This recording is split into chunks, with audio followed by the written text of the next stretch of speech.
Welcome to this Technology Committee video on how to use FlipGrid in your classroom. FlipGrid is a platform that allows teachers to increase class participation.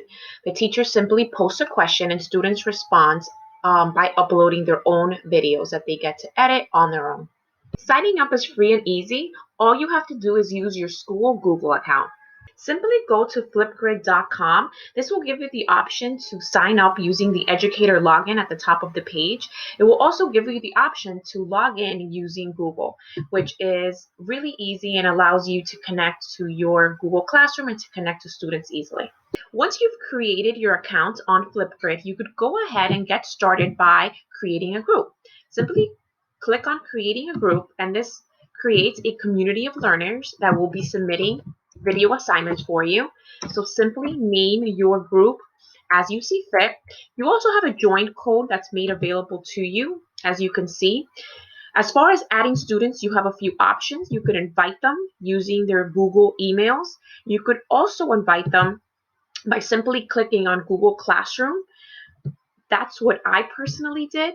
Here you have an option where you can choose any of your classes from Google Classroom, and that makes it so that all those students are added into your group. You also have other features that you could go ahead and look at to personalize your group.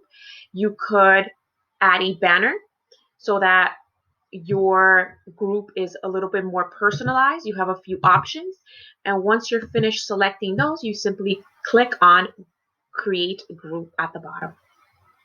So once you've created a group, it's time to go ahead and get started with a new topic.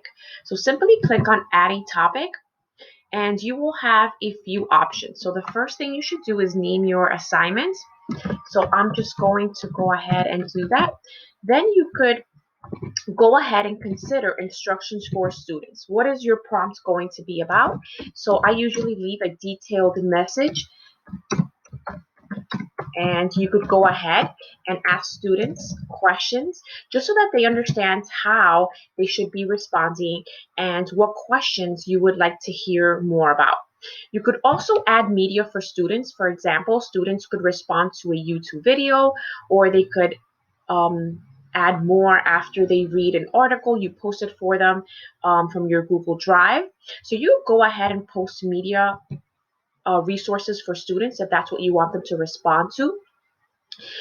This also gives you other options. Here you have a topic moderation. You could click on this button once you want students to be able to see each other's videos. You could also determine what type of comments you want left for your video responses. I always check out the record time. This determines how long you want your video responses to be. Sometimes it's easier to start with shorter responses just to gauge how students do. Once you're finished with all of your permissions and details, you could go ahead and click on Create Topic right at the bottom. Once you've created your new topic, you can go ahead and share that topic with students. So simply click on Share, and this will give you a code. It will be generated so that you could go ahead and share the code on Google Classroom with students so that they could begin responding. Once the responses start coming in, you'll be able to see them at the bottom of your topic, and you will be able to access student responses and comment on their work. So leaving feedback for students is really easy once they submit their videos. You can go ahead and leave them a public comment. You could simply record yourself leaving comments for them. You could also provide private feedback. So you have the option to record your feedback, and this is something only the student would see. You also have a generated rubric created by FlipGrid that you could use to simply grade students on their ideas and their performance. You could also go ahead and add your own rubric if that's something that you prefer. You could also leave private feedback for the students so that they know how they did, and you have different options in terms of having the students see their feedback and having them see their grade. There are plenty of great reasons to use FlipGrid, including increasing your classroom participation. So I hope that this video was helpful in helping you get started. Thank you for watching.